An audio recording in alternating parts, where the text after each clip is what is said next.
Steph Weaves Tales presents Paxwood, The Haunting of Paxwood House, a paranormal fantasy web serial written and narrated by Stephanie Gildart.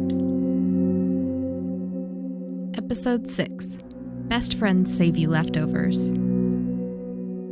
Luella Paxwood's voice caught me somewhere between the turn of a page, where her journal became less like reading and more like listening to an old friend. I absorbed her life story, took notes on my computer, forgot about the existence of time or food.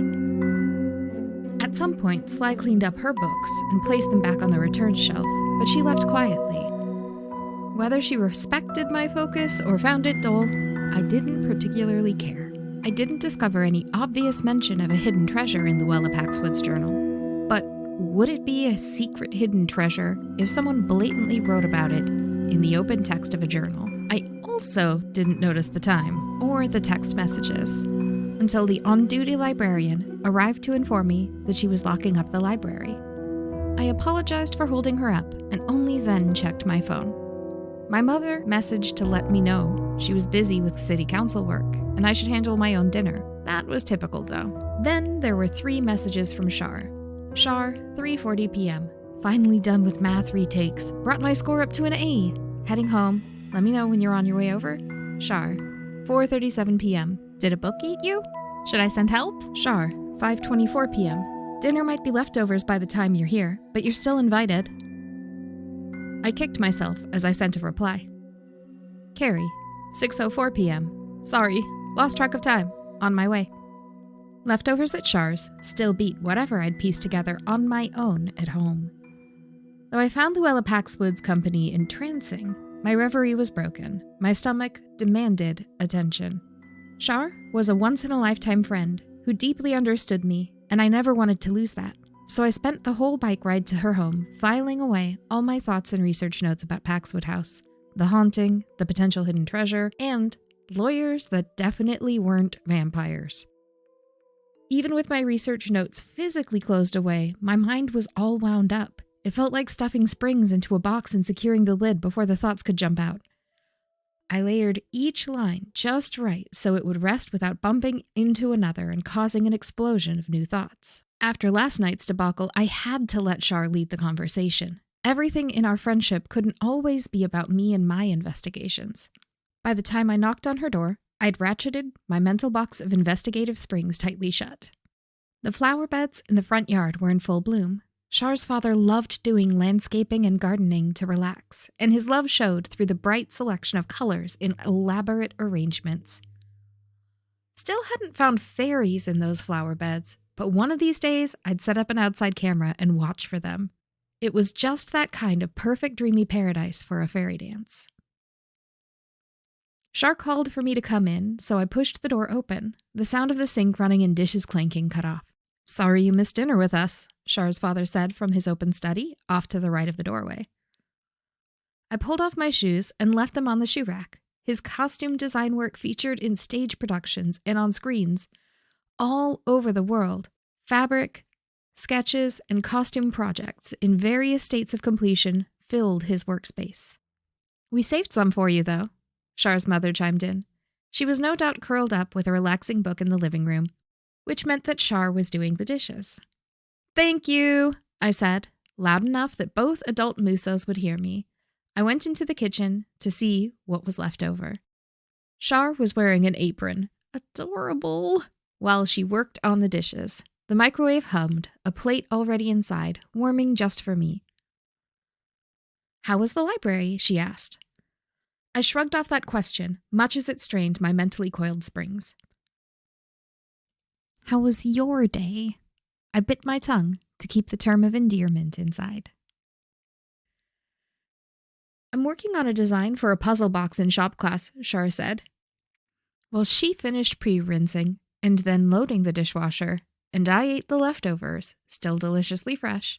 Char recounted her day to me. She lowered her voice as she got to her own frustrations, though. When I got home, my dad spent the better part of half an hour checking my math work and making sure I had a plan so I wouldn't need a retake for the next quiz. I wasn't going to say that my parents did far less for me. Instead, I gave an affirming, He doesn't believe I can be responsible for myself. I'm used to being in a public school now. I know how to ask teachers questions. I took the initiative, studied at lunch, went right after school to take care of it. No one made me do that.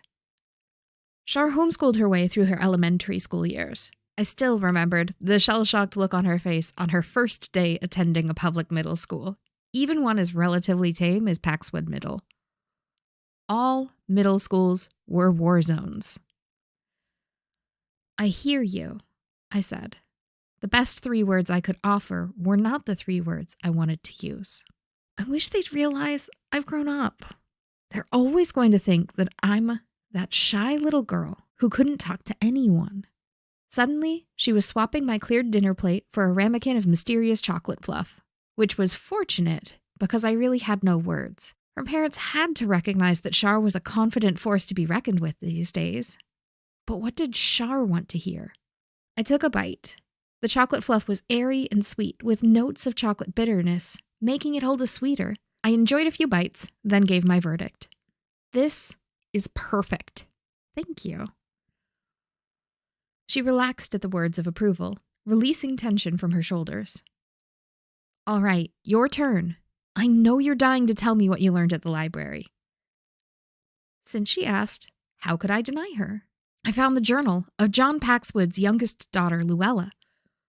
Or at least one of her journals. She might have more. And if I could have checked it out to keep reading, believe me, I would have. Her perspective about early Paxwood is enchanting. Plus, I told Char about overhearing Tricia Anholtz and the Silphium lawyer's conversation, leaving out exactly where I heard it. She'd assume at City Hall, after the council meeting, and that was fine by me. So, there's a hidden treasure? Char asked, checking if she'd heard me correctly. You'd think someone would have found it by now if there is, I said. I doubt it, but if they believe it, I may as well investigate that too. Okay, I'm surprised. Legitimately surprised. You doubt it, but the full-grown adults believe in it? That's a reversal. You have me there. I don't know enough about this treasure to be confident. What I know foremost is that for a long time, Paxwood House was occupied by non-Paxwoods. It used to be the Paxwood mayor's home until they built the new one around 20 years ago. I haven't checked over the mayoral period yet. Mayor doesn't feel right for a treasure hunt. It would be the original owners, the Paxwoods, wouldn't it? Char said. Based on the conversation I overheard, it feels like they're looking at the Paxwoods, not a Paxwood mayor. I agreed. I could see the Paxwoods hiding some of their wealth for a rainy day. See, in Luella's journal, she writes about when her father and sister Nellie passed away. The burden of managing Paxwood lumber and keeping the whole town alive falls on the shoulders of Luella's mother, eldest sister, and herself. And considering women didn't have the right to vote yet, I can understand 3 women running a business choosing not to trust the male-dominated banking industry. Women's right to vote was 1920? The 19th Amendment, right? Give her a prize, ding ding ding! So, I could see it, but I doubt it because of the nearly 100 years of people who weren't Paxwoods living in the house, and the likely remodels throughout the decades to keep it in modern living condition for the mayors. Right, Char nodded. And I'm hoping to pay the house itself a visit. The inside. I've got to experience Paxwood House through and through to understand its story. I'd been weighing that desire out in my mind. If I even mentioned that Mix Cardoso cautioned against it, Char would almost definitely side with them, which honestly should have given me pause. If I get permission through the proper channels, will you come with me? Saturday, hopefully? Of course. My heart soared. Adventure awaited us on Saturday. Thank you, listeners, for tuning in.